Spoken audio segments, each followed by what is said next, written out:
Good morning, Trevor White with Harper Volkswagen here. I'm going to show you a few tips and tricks on the new Atlas. This should go for 2018 as well as 2019. So for starters, we're going to do the remote start. On the key, you'll notice you have the lock button at the top right there, and then this is your remote start button.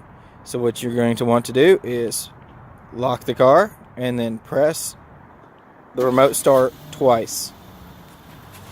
Now it will run for about 15 minutes.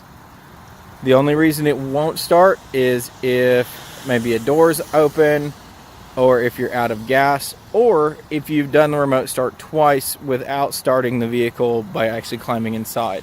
One feature a lot of people have trouble with is the easy open tailgate.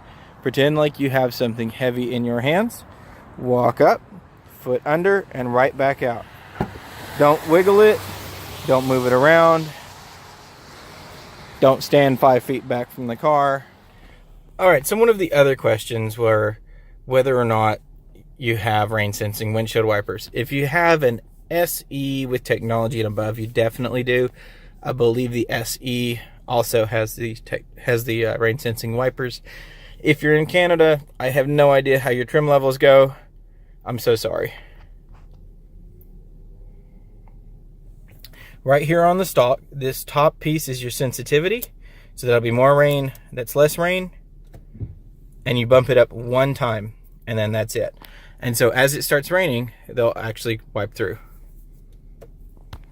Alright, I'm also going to show you how to use the adaptive cruise control, as well as the lane assist feature. This is available on the SE with technology and above. Again, Canada, I'm sorry. This is your cruise control, this entire panel here. So that is cruise on, resume, set, decrease, and increase speed. This is a shortcut to your assist menu. On the 2018s, it is a button here on the side. Okay, now once you get on the interstate, what you're going to do is press this little button, and that will turn on your cruise control.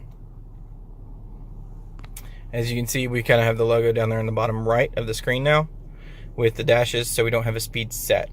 But the adaptive cruise control is now showing there's not a specific time or distance for each one of these little icons there. But as you move them out, kind of think of it as a single second following distance. So you know how we're supposed to follow about 2 seconds behind the car in front of us. So this would be 1 second, 2 second. Personally, I feel like that's the minimum safe distance. If you want to be extra safe, you go out to 3. And again, it's not exact, but it's speed variable, so it's going to be a closer distance at 50 than it would be at 80. One of the other things that people have complained about with the Volkswagen keys in general is that there's not a whole lot of range. So have your battery checked. You have to remember they're cranking out thousands and thousands of vehicles a day.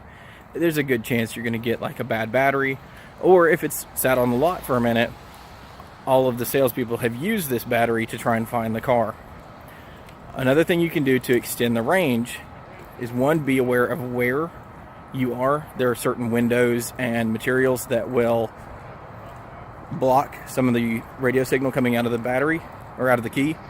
Or you can actually take the key and aim it at your head, and it somehow magically extends the range of it.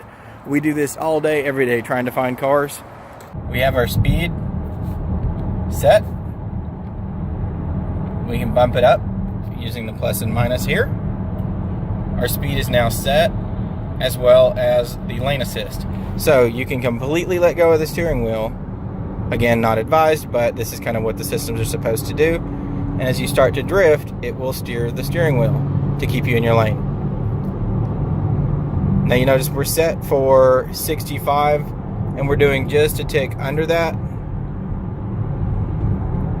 because of the car in front of us. Again, guys, I'm so sorry for all the LED flashing. There's nothing I'm capable of doing about it. Now, if the person in front of me was to hit the brakes or slow down, the car will automatically slow down and maintain a consistent distance between us. If you're in traffic, it will bring you to a stop. I hope you enjoyed the video. If you have any additional questions, feel free to comment below. Also, it'd be greatly appreciated if you subscribe to the channel. I plan on doing some videos of various trade-ins that we take in, so you can kind of get an idea of different vehicles, not just Volkswagens. But me and a young kid that I work with who's a professional motorcycle racer are also going through the process of building a race car. So we would love to have you as a subscriber and a fan. Thanks.